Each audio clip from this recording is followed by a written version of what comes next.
Vietnam's first billionaire and the triumph of capitalism. Vietnam's real estate market had been frozen hard since crashing in 2011, with at least 13.5% of the country's $10 billion in real estate loans having gone bad. On a brilliant morning last October, Dung Khoi Street was closed for nearly 2 hours to celebrate the opening of Vincom Center A. But Pham wasn't drinking any champagne, cutting any ribbons or giving any speeches. Rather, the 44-year-old quietly watched the ceremony from a front row seat. "I prefer sipping happiness by myself," Pham explains later.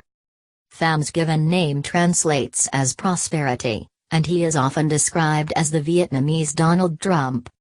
Still, Vietnam remains saddled with hundreds of inefficient state-run enterprises, rampant corruption and bouts of runaway inflation. The 8% a year growth of a decade ago is a distant memory, and an austerity policy is in full effect. Yet Pham's story personifies the post-Vietnam War story of this nation, a capitalistic achievement in a country that remains, nominally, communist.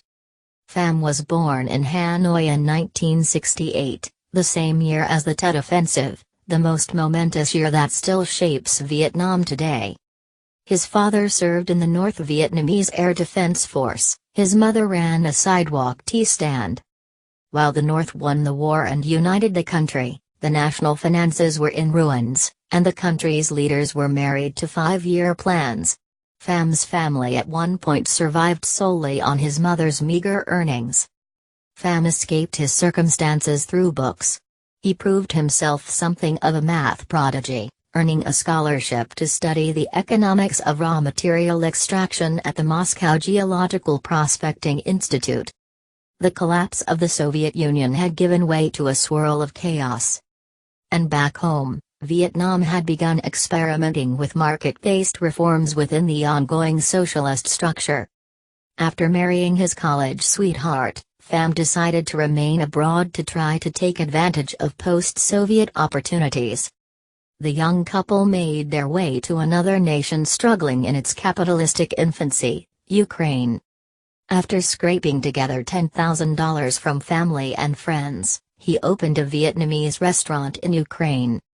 Sensing a demand, he also began making and drying noodles using a production line imported from Vietnam.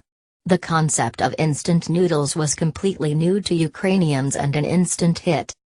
So Pham took a risk. Rather than run a small noodle shop, he bet everything by borrowing money at a criminally high interest rate, and expanding his production.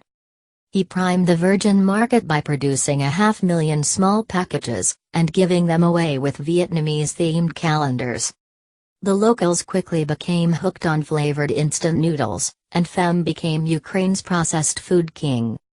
This highly unconventional post-Soviet success story was about to get a twist. For years Pham had been slowly funneling the money from his Ukraine noodle empire back into projects in his homeland, in an attempt to create an even bigger post-communist fortune. At the turn of the millennium he took a trip to the beach city of Nha Trang. The economy was booming, Vietnam had dodged the 1997 Asian financial crisis, normalized trade relations with the U.S. and reaffirmed the economic role of the private sector. Between 2000 and 2006 Vietnam's GDP would grow at least 6% each year. Feeling the lift, Pham figured he would engage in a small local project. Why not turn the undeveloped island into a luxury resort? As his wealth grew, so did Pham's reputation. While he has acquired a few of the trappings of a billionaire, by all accounts, he lives modestly, watching martial arts movies rather than tooling around in his luxury car and sticking with vacations at his own resort. Yet as someone who had made money in Eastern Europe, stories have also abounded about shady connections and crooked money. Pham, who remains youthful and energetic.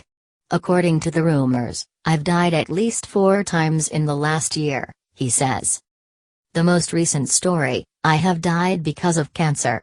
I am doing this well, and they said I got cancer." So as a saying goes, the dogs bark, but the caravan goes on. I just need to focus on what I do,